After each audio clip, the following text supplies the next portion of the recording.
A entrevistada de hoje é CEO e fundadora do Instituto Cliente Feliz e cofundadora do Reclame Aqui. Em 2021, entrou para a lista das empreendedoras de maior impacto na América Latina.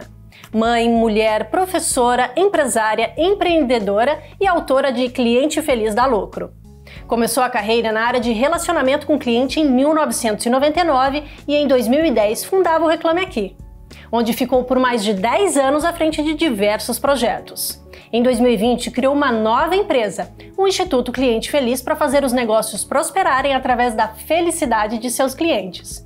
Com apenas 2 anos de existência, a empresa já conta com grandes marcas em seu portfólio, como Banco do Brasil, Magalu, Marisa, Unimed, Chevrolet, Boticário, entre outros. Especialista em Customer Intelligence, Customer Centric, Customer Experience e Customer Success. Ela vai falar tudo sobre a experiência do cliente. Gisele Paula, bem-vinda ao Turnaround. Muito obrigada. Depois de uma apresentação dessa, me sinto até em débito aqui agora. Imagina, vamos falar aí da sua trajetória aí de sucesso aí de mais de 20 anos, né? Vamos começar aqui num ponto bem crucial, né? Você tinha aí uma carreira consolidada, com uma empresa também já super consolidada no mercado, né? Para criar uma startup, né? Para empreender no Brasil, que a gente sabe que não é para amadores, né? E você já tem aí um background aí, vamos dizer, já com Reclame Aqui, que já deu super certo. E me conta aí, qual foi o pontapé inicial, o que você viu ali para realmente largar, vamos dizer, tudo da sua carreira e fazer essa virada de jogo aí e começar a empreender do zero? Você sabe que, na verdade, né, eu acho que o caminho do empreendedor, ele sempre tem uma raiz, né? Se você for amarrar as pontas, né? Steve Jobs falava muito disso, né? De você ligar os pontos. E aí, quando você começa a ligar os pontos, você vê que, na verdade, mesmo tendo essas viradas de chave, você está só conectando pontos. Então, quando eu comecei minha carreira lá atrás, eu comecei atendendo clientes. Depois, as coisas foram sendo construídas, fui mudando, fui participando de outros movimentos, fui para o Reclame Aqui cuidar de clientes. Numa outra esfera, né, numa outra dimensão. E aí, depois de 10 anos à frente do Reclame Aqui, eu percebia que as empresas, elas tinham uma necessidade de atuar na causa do problema. Então, para o Reclame Aqui ia quando o problema já tinha estourado, né? Já tinha vazado, já tinha passado por todos os movimentos dentro da empresa e aí ia para lá. Mas resolver só o Reclame Aqui não é sustentável, né? Você tem que lidar na causa para aquilo não acontecer de novo com outros clientes. Então, o Instituto Cliente Feliz, para mim, ele é uma continuidade, é ligar os pontos do Reclame Aqui, entende? Porque ele vai lá na causa, resolve para evitar que um cliente, né, faça uma reclamação. E se ele reclamar, obviamente que a empresa esteja preparada para resolver rapidamente. Mas esse movimento de você conectar os pontos não acontece de uma hora para outra, né? Não é tão simples, então exige do empreendedor ouvir, né, esse movimento, né, parar para entender para onde que eu estou querendo ir, o que eu quero fazer, que mensagem eu quero deixar, qual é o legado que eu quero construir. E à frente do Reclame Aqui 10 anos, eu entendi que a minha missão ali estava completa, que eu precisava dar um outro passo. E aí foi quando eu se desafiar, vamos dizer assim. Me desafiei, todo mundo me chamou de louca, né? O pessoal falou assim, mas você não teve medo de largar, né, tudo que você tinha construído lá? Medo a gente sempre tem, né? Mas o lance é a coragem é ir com medo, né? E não você não ter medo, né? Verdade. Não, muito legal. E você falou aí realmente de tratar a causa, né? Por que a experiência do cliente hoje ela é tão importante? Olha, tem um dado estatístico que eu acho que é fundamental a gente falar aqui. 89% dos brasileiros consideram a experiência no processo de decisão de compra. Isso quer dizer para a gente o seguinte, que antigamente, quando isso não era levado em consideração, você ia comprar o produto e você considerava a qualidade do produto, o preço, a comodidade daquele produto e ok, né, se você gostava ou não daquele produto. Quando vem, né, maior competitividade, maior pulverização, possibilidades de consumir produto, serviço, produtização, servitização, né, de produtos, a gente vê que as empresas começam então a enxergar outras formas de se diferenciar no mercado. E aí entra a questão da experiência. E aí começam a surgir empresas que nasceram para oferecer uma experiência para o cliente. Então você pega grandes instituições que nasceram já, né, nesse movimento de tecnologia, nasceram para resolver dores dos seus clientes. Então, esse movimento todo, juntado das empresas e do cliente cada vez mais exigente, com mais informação, com poder, né, de informação na mão, com celular, internet e tudo mais, fez elevar o peso que a experiência tinha no processo de decisão. Então, eu posso dizer para você que hoje a experiência do cliente ela é uma estratégia fundamental para o negócio. Não é uma questão, tem ou não tem? Tenho que ter, porque senão eu fico para trás. Joia. Você comentou aí até de tecnologia, de empresas que surgiram agora, enfim, a gente sabe que startup ela vem com um propósito aí muito grande de ser focado em tecnologia e aí acaba deixando a desejar um pouquinho, de repente, na parte ali de humanização, né? Então, que nem uma experiência. Às vezes a gente acaba falando ali com um robô, né? Você vai apertando, né, até você chegar para falar com alguém. Nossa senhora, eu acho aí, você foi para resolver um problema, você já está com outro porque você já não conseguiu falar com ninguém. Quando alguém te atende, você já está, né, ali no auge. E o que você acha disso, né, dessa, vamos dizer assim, robotização, né, do robô estar presente e depois vira, né, o humano ali para te atender. Você concorda? Você acha que isso ajuda ou não? Ou você tiraria isso totalmente ali da estratégia das empresas? Então, eu vejo assim, as startups, elas nascem na maior parte das vezes para resolver um problema de um cliente, né, a dor de um cliente, algo que é dor comum de uma gama de clientes, a startup vem e resolve aquele problema, com tecnologia muitas vezes. Mas aí vem o lance da escala, né? A gente tem que escalar a nossa startup, a gente tem que crescer a nossa startup, porém a gente tem que crescer sem custo. Aí vem o quê? Vamos então relativizar a relação com o nosso cliente, porque quanto mais clientes, mais custo eu tenho, teoricamente. Então, vamos botar autosserviço, botar robô, e aí eu consigo diminuir meu custo. Sim. Mas aí está o grande erro. Não de usar a tecnologia para oferecer serviço para o cliente, não, mas de imaginar que a tecnologia pode reduzir o custo do contato. Porque o ideal não é usar a tecnologia para aproximar o cliente, né? Gerar uma relação mais saudável para ele. É claro que o melhor atendimento é aquele que nem existe, né? Eu não precisar falar com a empresa é o melhor dos mundos. Verdade. Mas se eu preciso falar com ela, tem dois caminhos, né, para você usar a tecnologia. Você usar para antecipar a informação para o cliente, então ele quer um boleto. Ao invés de eu ter que ligar, eu clico num botão e eu tenho um boleto, facilita a minha vida. Uhum. Mas quando eu tenho um problema, eu quero falar com alguém. Então, gerar esse equilíbrio entre tecnologia e a humanização talvez seja o grande diferencial quando a gente quer usar, né, todos esses recursos que a gente tem disponível para falar com o cliente. Tá, só vou tocar aqui um pouquinho mais na ferida. A ferida, vamos lá. Só para pedir realmente a sua opinião e que você é expert no assunto. Então, você, nessas situações que a gente já está entrando em contato, né? Aí tem aquela lista ali, vamos dizer, dos números. São né? dois. Dois.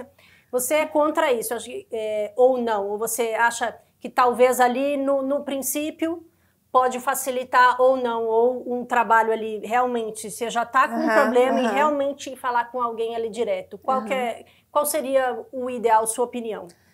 O que eu acredito, menor esforço possível para o cliente. Quando você coloca uma URA, né, que é o digite 1, digite 2 e tal, e agora eles resolveram esconder a opção 9 de falar com o atendente, né? Você não consegue. Não tem essa opção. Aí você roda, aí você descobre lá no meio que existe a opção de falar com o atendente. Então, tudo isso aumenta o esforço do cliente. Quanto mais esforço, mais infeliz ele vai ficar. Vamos pegar o caso da Amazon como referência. A Amazon, ela não tem a opção de você ligar para ela. Você coloca o seu número de telefone e ela faz um callback para você, liga no teu telefone imediatamente e na mesma hora uma pessoa fala com você. Você não passa... Olha quanto tempo a Amazon economiza do cliente, né? Ele não precisa ligar, ele não precisa ouvir musiquinha, ele não precisa digitar nenhuma opção. A pessoa já fala com ele. Então a gente está falando disso, né? De reduzir esforço, tempo do cliente. Existem diversos estudos que falam que quanto mais você reduz, economiza tempo do cliente, mais feliz ele fica. E da própria empresa, né? Porque a empresa também está economizando seguramente com o tempo e com o custo do atendente que está ali, né? Exatamente. Então, primeiro, se a gente puder fazer com que o cliente nem precise entrar em contato da informação... Esse seria o mundo ideal. O mundo ideal. Mas se ele precisar falar, que seja fácil, que seja rápido. Outro dia eu estava ligando para um banco e aí procurando lá, né, as opções na URA, tinha uma assim, se você quer continuar com esse atendimento, digite 2.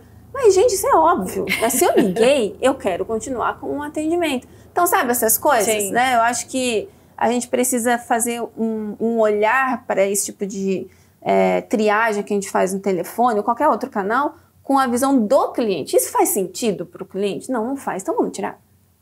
E a gente fala tanto de... É que a gente vem tanto nos últimos anos falando de tecnologia, né? E parece que tudo hoje virou realmente aí uma robotização. Tudo... Parecem assim, a gente tem às vezes a impressão de que os empregos, né? A gente tem muito esse medo, né? Dos empregos serem substituídos. Mas eu acho que você toca aí num ponto crucial que é realmente... Tem... Algumas coisas podem ser facilitadas, né, com a tecnologia, obviamente, porque aí você reduz custo, tempo também, porque a gente também vive correndo hoje em dia, a gente nunca tem tempo para nada. Sim. Mas essa questão realmente da humanização, ela é essencial. Ela é essencial. Tem uma pesquisa, né, que foi feita pela Zendesk no início do ano e diz o seguinte, que 62% das pessoas, quando tem um problema, preferem ligar. Então, olha só, se eu já sei que vai ter o cliente que está com problema e vai ligar, quando ele ligar, ele não está muito feliz, né? Então, eu tenho que facilitar o processo para ele, atender ele rápido, resolver logo, e aí conseguir reverter um pouco dessa insatisfação dele.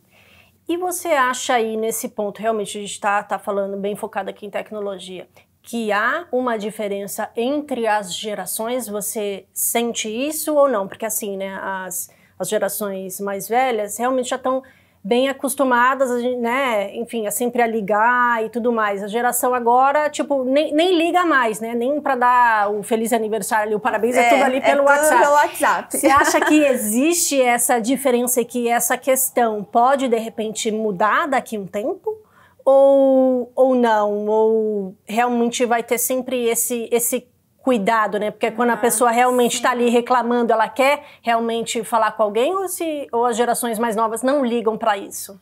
Não, você sabe que até os mais jovens, né, nessa mesma pesquisa que eu comentei, até os mais jovens, eles também preferem entrar em contato por telefone quando tem um problema. Olha que coisa mais interessante. Porque quando você está com uma situação complicada, você quer conversar com alguém. Isso é independente da geração. Porque você sabe que é conversando, né, que você vai tratar, resolver. Talvez, né, agora com o WhatsApp cada vez mais acessível para as pessoas para atendimento, ele seja um canal muito próximo do telefone. O atendimento de WhatsApp cresceu absurdamente nos últimos anos, principalmente na pandemia, né? Chat e o WhatsApp cresceu muito. E virou essencial para os negócios também, para conseguirem também, acho que ajudou também ali nas vendas, né? E tá na nossa vida, né? O tempo todo você tá no WhatsApp, né? Eu acho que é o canal que as pessoas respondem mais rápido hoje, então para interação com o cliente também é um lugar onde você pode reduzir esforço dele, facilitar a vida dele. Mas eu vejo, né, respondendo a sua pergunta, que cada vez mais essa diferença de geração diminui quando a gente está falando de atendimento ao cliente. Por quê? O senhor de 70 anos, ele faz comentário no Instagram, né, do jeitinho dele, né, às vezes sem conhecer talvez todas as funcionalidades ali, mas ele vai no Reclame Aqui, ele entra no WhatsApp, né? Então a gente precisa compreender que às vezes não é nem pelo aspecto geracional que a gente tem que fazer, né, essa segmentação de clientes, mas por perfil. Eu posso ser uma pessoa de mais idade e ser super tech, tá super envolvido com tecnologia. Então essas diferenciações de idade têm mudado cada vez mais e a gente tem olhado cada vez mais para a persona. Qual é o perfil do meu cliente? Que tipo de cliente que vai querer falar comigo por telefone? Que tipo de cliente que vai querer falar comigo pelo digital? Isso, a tecnologia ajuda, né? Ajuda muito. Ali, dos algoritmos, enfim, nesse sentido, aí a tecnologia é 100% boa, vamos dizer assim. Sem dúvida alguma. Olha, eu quero dizer, né, o pessoal fala, pois, mas será que a tecnologia é ruim para o atendimento ao cliente? De maneira alguma. Ela vem para facilitar o processo com o cliente. Você pega um WhatsApp, né? Poxa, você mandar um áudio para o cliente no WhatsApp, responder rapidamente ali, ter possibilidade de falar com várias pessoas ao mesmo tempo, tudo isso aproxima e facilita. Mas o problema é quando a gente usa a tecnologia para impedir o cliente de falar com a gente. Entendi. E aí, vou falar aqui um pouquinho mais, uma parte mais técnica, vamos dizer assim. Eu acredito que o NPS, né, seja aí o método mais consagrado, enfim, mais conhecido para a gente medir a satisfação aí do cliente, né? Você concorda? Vocês lá no Instituto utilizam ou vocês utilizam outro tipo de método para fazer a medição e realmente ali ajudar as empresas a deixar o cliente feliz? Sim. É importante a gente olhar indicadores, porque os indicadores eles nos dão um termômetro. Nós estamos indo para o caminho correto, estamos seguindo em direção àquilo que nós tínhamos colocado como objetivo ou não. Qual é o maior erro das empresas hoje? Botarem o NPS como objetivo. Ao invés dele ser termômetro, para saber se a gente está indo no caminho certo, ele vira o alvo. Então, tem que chegar ali no 9, 10. Tem que chegar no 90, né? A gente tem que ter NPS 90. Cara, não é a busca pelo número, né? Eu recebo todos os dias praticamente solicitações assim, nos ajude a melhorar o nosso NPS. Cara, não é melhorar o NPS, na verdade você tem que melhorar a experiência para o seu cliente. Consequentemente, você vai melhorar o seu NPS. Então, existe uma miopia, e eu acho isso muito perigoso dentro das empresas, em busca de um número. E é muito arriscado a gente enquadrar toda a relação que a gente tem com o cliente num número. Ai, que nota que a Paula é? A Paula é 7. Ih, a Paula é neutra. Neutra? A Paula nem recomenda, ela nem elogia. Eu não sou nada, né? Tipo... nada. Então deixa a Paula pra lá. Vamos cuidar dos detratores para eles se tornarem promotores. Você tá entendendo? Acaba deixando uma parte de lado, né? E olha só, tem uma estatística que fala o seguinte, que o brasileiro, ele não é muito de dar nota 9 e 10. Por quê? A gente é muito assim, não vamos dar nota 10 não, porque essa empresa ela pode acostumar e aí relaxar. Então, de modo geral, os brasileiros, eles dão em torno, média, né, de estatístico, em torno de 8,5 de nota. 8 no NPS é neutro. Então, você fala assim, cara, então o cliente que deu 8 é ruim, então, porque ele não recomenda. Não, cara, então tá, ele deu 8. Vamos ver o que a gente pode fazer a mais para esse cliente, para ele ser um 10, né? Para ele ser um cliente sensacional. Para ele ser um fã ali da marca e eu acho que conta muito também, né, do cliente ser fã da marca e ser um influenciador da marca, né? Porque aí ele vai recomendar a sua marca para os amigos, enfim, para todo mundo ali. Né? Exatamente. E a metodologia do NPS, ela é efetiva, realmente. Quando você começa a usar o NPS como ferramenta de gestão, ele traz uma cultura em volta, né, desse sistema, porque você não é só aplicar o indicador, é você dar retorno para os clientes, é você pegar o resultado e trabalhar como melhoria contínua dentro da empresa. Empresas que usam o NPS como sistema de gestão da satisfação do cliente e da lealdade dele, elas conseguem evoluir, né, através desse termômetro.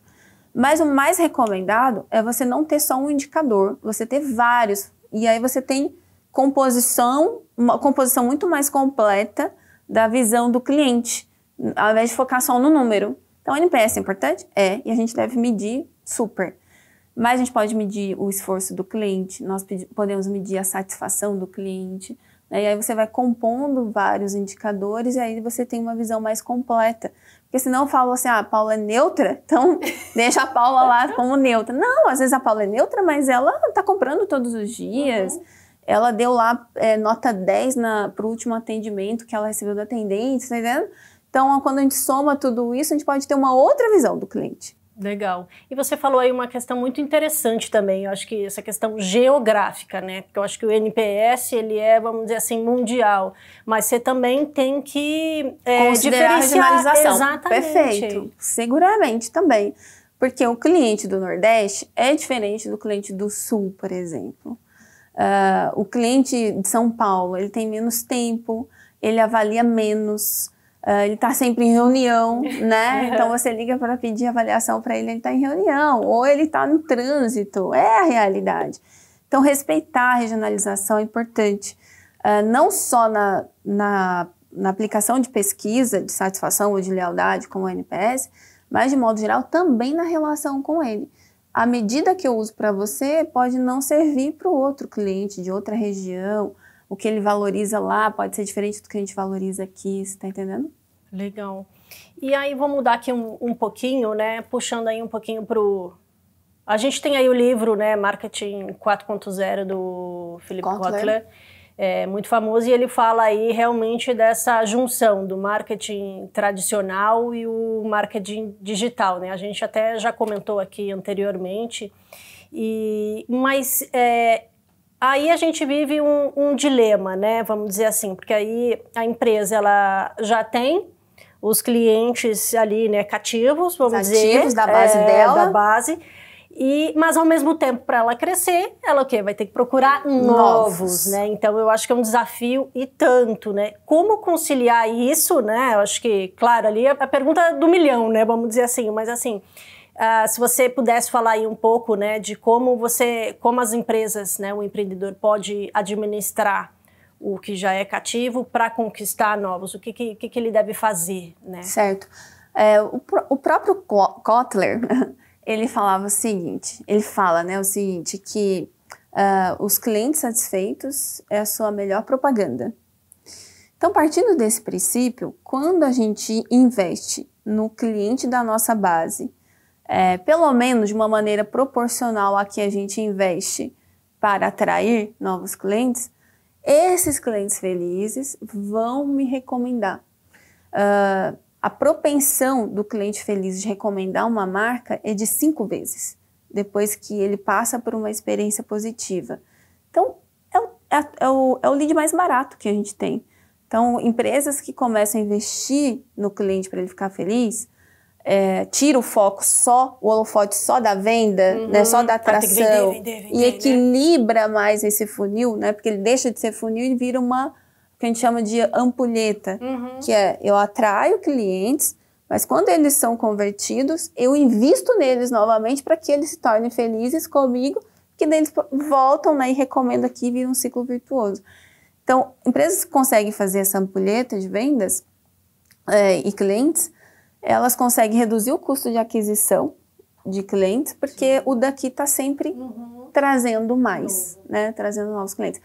Seja diretamente, seja indiretamente, seja fazendo a propaganda boca a boca, ou até explorando. Então, por exemplo, a gente falou, né, do NPS. O cliente que dá nota 9, 10 no NPS é o cliente promotor da marca, né? Ele está disposto a recomendar. Ele já fala de você sem você pagar nada para ele. Então, por que a gente não pode fazer um programa com esses clientes de recompensá-los quando eles falam bem da gente? Programa de fidelidade. Programa de fidelidade. Eu tenho medo desse nome, né? Porque o mercado deturpou um pouco esse programa de fidelidade, mas é isso, né? Eu premiar aquele cara que é meu cliente e me recomenda, porque, isso. Né? Pô, se ele você já me ele tá feliz, vou recomenda... deixá-lo mais feliz. Isso. Ele ganha, eu ganho, e o cliente que chega ganha também.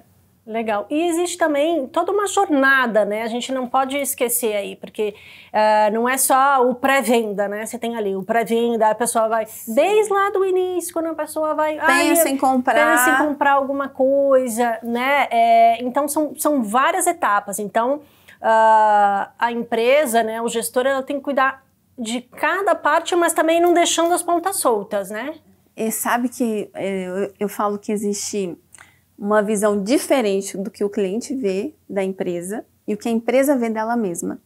Então, quando um cliente compra ou vai adquirir um produto de uma empresa, ele vê o quê?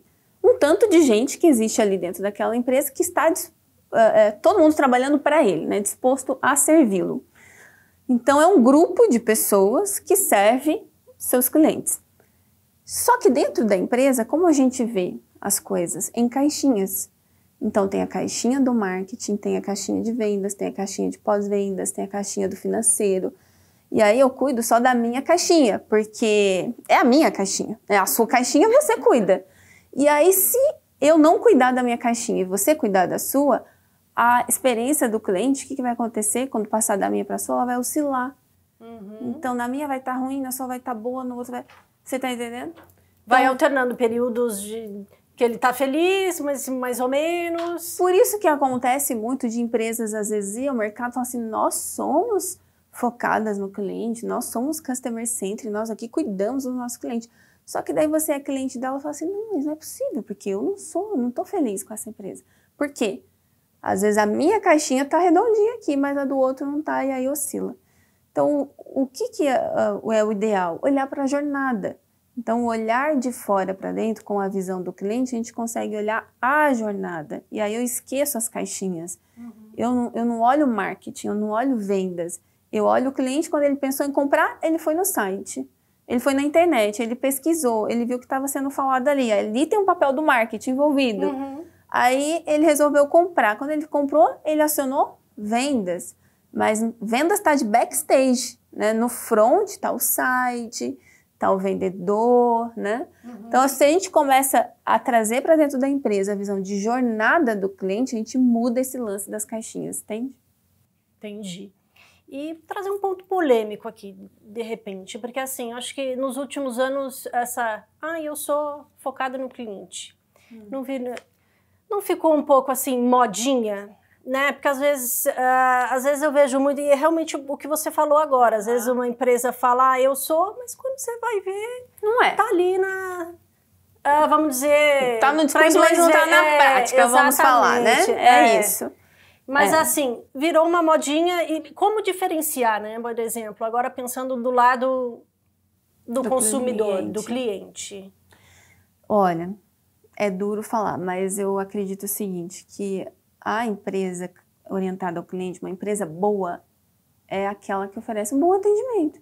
E quando eu pergunto para você assim, Paula, que nota você dá para os últimos atendimentos que você recebeu? Você vai pensar o quê? Na última interação que você teve com aquela empresa. Então, uma empresa é tão boa quanto o último atendimento que ela prestou para o cliente. Não é do discurso, não é da propaganda, não é o que eu falo na TV.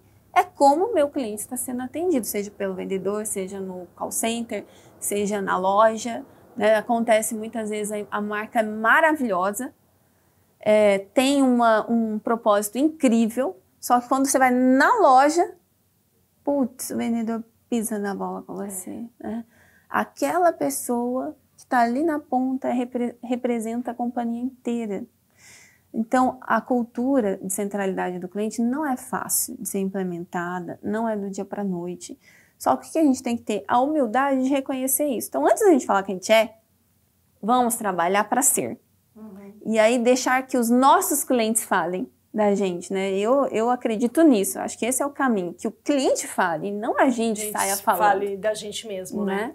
E aí você tocou num ponto bem importante também, você falou que essa pessoa, de repente, a última que te atendeu, não te, vamos dizer assim, não te trouxe a felicidade, vamos dizer ali, não fiquei totalmente satisfeita. Qual é a importância daí do treinamento do colaborador, né? Total. Olha, um colaborador que está ali no front com o cliente, ele pode te levar ao céu ou ao inferno, né? Então, ele pode fazer você amar a marca, como ele pode fazer você odiar a marca e você nunca mais querer ver aquela marca na frente. Para você ter ideia, hoje a gente ainda lida com casos de racismo, de discriminação, de falta de acessibilidade numa loja. Tudo isso hoje conta, o cliente considera isso hoje. E aí, isso não sai, por exemplo, Paula, no NPS. Essa informação não sai. Eu fui atendido com racismo na loja. Não sai, porque só sai no NPS o cliente que compra. Se eu fui mal atendida e não comprei, eu não vou reclamar muitas vezes, vou deixar para lá. Simplesmente não vou voltar mais. Não volto mais. E aí eu perdi. Você perdeu esse cliente. Então, muito importante, é fundamental a gente treinar quem está na ponta. E as empresas precisam deixar de enxergar treinamento como custo. Treinamento é um investimento no seu próprio cliente, porque se ele for bem atendido lá na ponta, ele vai voltar. Esse é o raciocínio. Não é perda de tempo, né? Tem muito gestor que fala assim, não vou tirar meu time para treinar, porque tá corrido, estamos com meta para bater, deixa para lá, né? E esse deixa para lá, eu vou treinar as pessoas quando dá e nunca dá. Não, nunca vai dar tempo. E aí eu vou perdendo clientes pro outro lado aqui.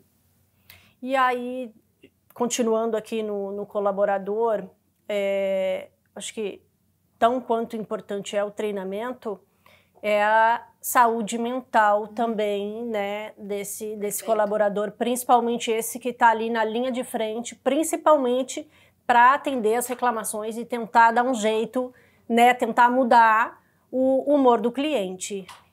Queria que você falasse um pouquinho aí da importância da saúde mental dos colaboradores, o que se pode fazer quanto a isso. Tá bem.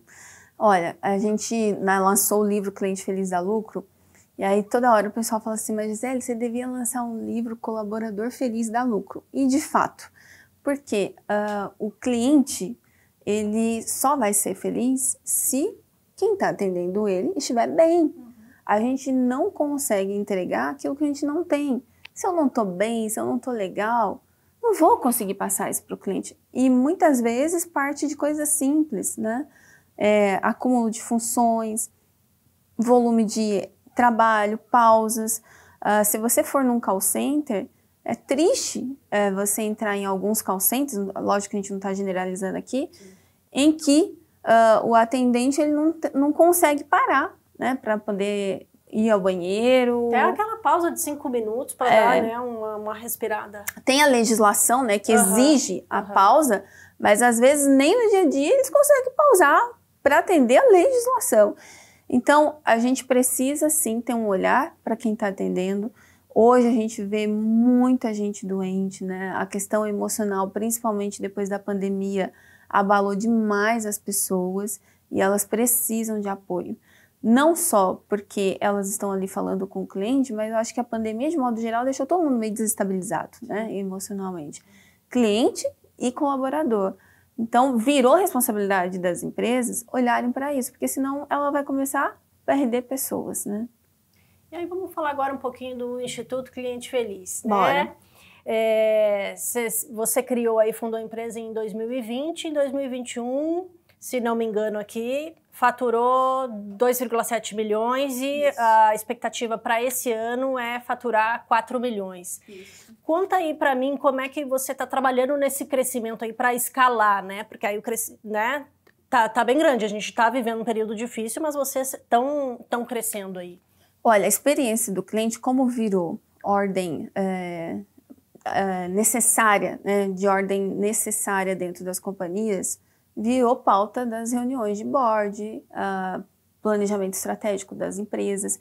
Então, a gente tem recebido uma demanda enorme, principalmente das grandes companhias, que são com as quais a gente lida normalmente, que possuem mais capacidade de investimento nesse tipo de estratégia. Embora a experiência do cliente é para todo mundo, né? Eu sou empreendedor individual, né? Microempreendedor. Eu posso trabalhar a experiência do cliente? Posso, né? Na minha medida eu consigo trabalhar. Sim. Mas falando de grandes estratégias, essas grandes companhias têm olhado muito para isso, para não perder clientes e conquistar mais clientes. Então, nós temos avançado bastante, nós nascemos na pandemia, tivemos esse desafio, né, de passar por esse vale da pandemia, mas foi muito interessante porque mesmo na pandemia a gente cresceu, porque as empresas viu se perdendo seus clientes, né? Os seus clientes indo embora. Foi aquele momento que os clientes começaram a cortar custo, deixaram de comprar. Então, reter os clientes que existiam era muito fundamental naquele momento. Então, já no início, a gente teve muita demanda. E o que a gente vê agora, né? Existe uma parcela de empresas que veio de uma ressaca de vendas de pandemia, né? Empresa que vendeu muito no digital, e escalou muito rapidamente no digital e agora ela está tendo que se organizar, né? Cresceu muito, desestruturou o processo, ela precisa se organizar e aí ela nos chama para isso. Ou empresas que, passada a pandemia, elas precisam se reinventar, né? Trazer um modelo diferente para os seus clientes porque a concorrência aumentou, principalmente no digital. Então, também nos acionam para isso. E aí, do lado de cá, qual que é o nosso desafio? A escala. Porque quando você trabalha com serviço, existe um trabalho muito costurado, né? Muito artesanal, de você ir lá, entender o problema e gerar a transformação que a empresa precisa. A gente entra muito mão na massa mesmo, né? É um trabalho muito personalizado, muito porque personalizado. cada cliente é diferente, né? Digo, seus clientes. Totalmente, totalmente. Eu não tenho uma proposta padrão de treinamento, de capacitação, de consultoria. Não dá. Cada cliente eu tenho que escutar, entender a necessidade dele e falar assim, bom, para essa dor tem que ser esse remédio aqui, para o outro pode ser outro remédio, né? Então a gente monta essas estratégias de maneira diferenciada. Para onde que a gente está indo, né? Olhando para escala e poder levar esse conhecimento de experiência do cliente para mais empresas. Nós pretendemos entrar no segundo semestre agora com uma frente digital de educação. Então, nós vamos lançar uma plataforma de educação que vai ser a nossa escola da experiência do cliente, onde as empresas vão poder não só contratar os cursos para os seus colaboradores, mas também, eu sou profissional da área, quero me certificar, posso fazer o curso online, né? Então, a gente está preparando isso, temos um time muito engajado nisso, olhando para isso hoje, para isso ser implementado. Previsão? O pré-lançamento a gente pretende fazer em setembro, que é o mês do cliente. Perfeito. Né? E depois a gente faz algo mais robusto mais para o final do ano. Mas em setembro a gente já tem algo pronto, né, para ser consumido. E aí a outra frente vai ser também a certificação de empresas. Então, por exemplo, eu já sou uma empresa consolidada, já tenho boas práticas, já tenho muita coisa caminhando aqui, eu não preciso da consultoria. Mas eu preciso saber se eu estou no caminho certo. Então, a gente entra com uma certificação, pensa assim numa ISO. Ia te perguntar isso, se é uma ISO... A ISO da experiência do cliente, vai ser isso, né? Estamos construindo isso, isso sai mais para o final do ano. E vai ter ali o selinho. E aí vai ter a empresa pode, vamos dizer assim, divulgar... De boas práticas de experiência do cliente. Legal. Então, estamos acreditando, né, nessa escala aí e, com certeza, né, a experiência do cliente é o futuro para as empresas. Então, estamos dentro desse mercado aí super aquecido. Que joia! E aí a gente falou dos seus clientes, que aí são diferentes da maioria dos clientes. Como é que você deixa seus clientes felizes? Olha, você sabe que eu tenho um problema sério, né? O pessoal lá no Instituto vive me puxando, porque...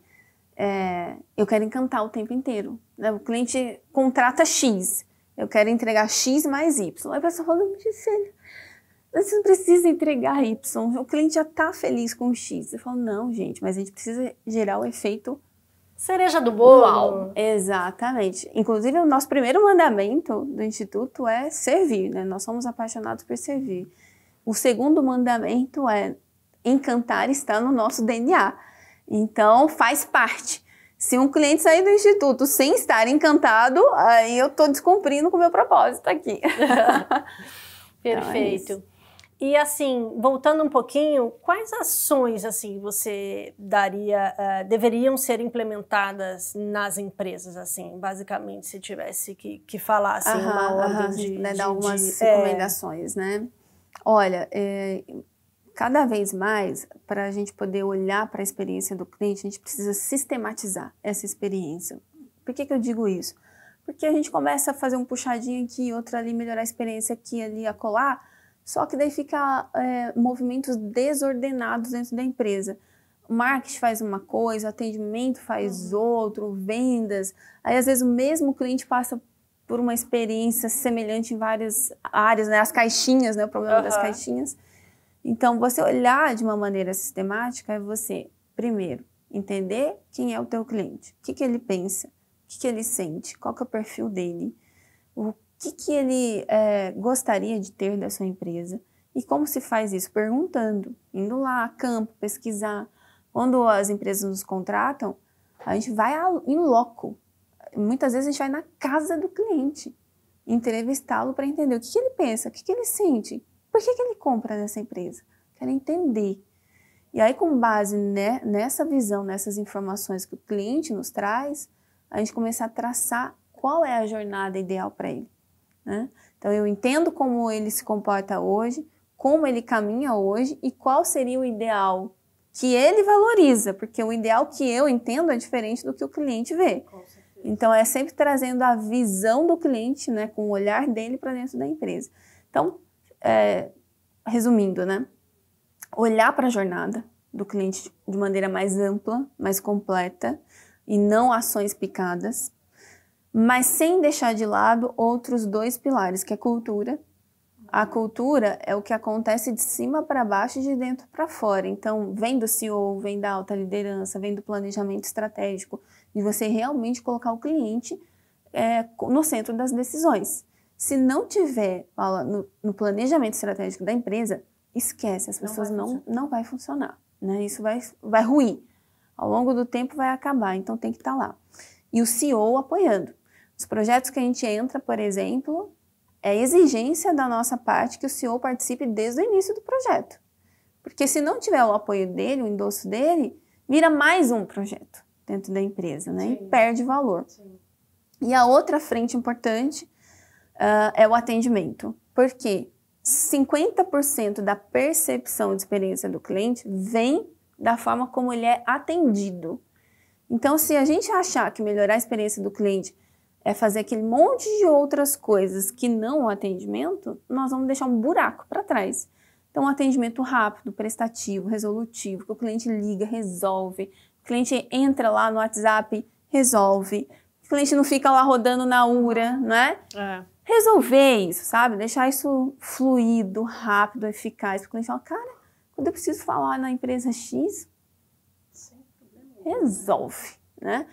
Então, um atendimento bem feito, básico bem feito, e aí a gente começa, então, aí a gente sai da zona 7 do neutro ali, né? A gente começa a melhorar esse diferencial. E aí você falou realmente aí, precisa, não é de uma hora para outra, né? Isso aí precisa de um tempo, né? Tempo. Mas agora me diz uma coisa, para aquele empreendedor que está com a corda no pescoço. O que ele precisa fazer para sair dali? Olha, cara, o empreendedor que está com a corda no pescoço, ele precisa entender quais são os problemas que seus clientes estão enfrentando. Porque se ele está com a corda no pescoço, o cliente está reclamando, insatisfeito e tal, tem um problema na relação dele com os clientes. Quais são as dores? Quais são esses problemas? São muitos. Vamos listar os 5 mais. O cliente está reclamando muito de fila, atraso, boleto, tempo para aguardar para o atendimento, sei lá. Vamos pegar esses 4, vamos resolver. Esquece todo o restante, vamos resolver esses 4 que são a maior dor. Ali realmente fica, a primeira coisa que tem que resolver é o foco no cliente mesmo, é resolver o problema dele. É resolver o problema dele, porque vamos supor, eu vou numa padaria todos os dias eu pego fila. E aí você fala, puta, passar pela fila ali. Se você resolve o problema da fila, o cliente fala, nossa, hoje não tem fila. Amanhã ele vai, não tem fila hoje de novo. E aquilo, né, uma dor resolvida do cliente gera um benefício, porque ele começa a ter uma recorrência. Então, resolver as dores, e aí depois você começa a incrementar, né? Entregar aquilo que o cliente não espera, promover momentos de encantamento, momento uau, treinar as pessoas, né? Mas quem tá na corda do pescoço tem que começar da dor. Resolver os problemas é o principal. Principal, né? Bom, acho que nossa conversa aqui infelizmente chegou no fim. Adoramos aqui, eu acho que o pessoal da TV aprendeu bastante, a gente aprendeu muito aqui sobre realmente a importância do cliente em qualquer tipo de negócio, né? Seja ele pequeno, seja ele grande, né? Perfeito. E você, telespectador do Money Times, espero que tenha gostado do nosso programa. Quer saber algum assunto específico? Tem alguma sugestão? Mande pra gente e me conta o que achou neste episódio nos comentários. Até a próxima!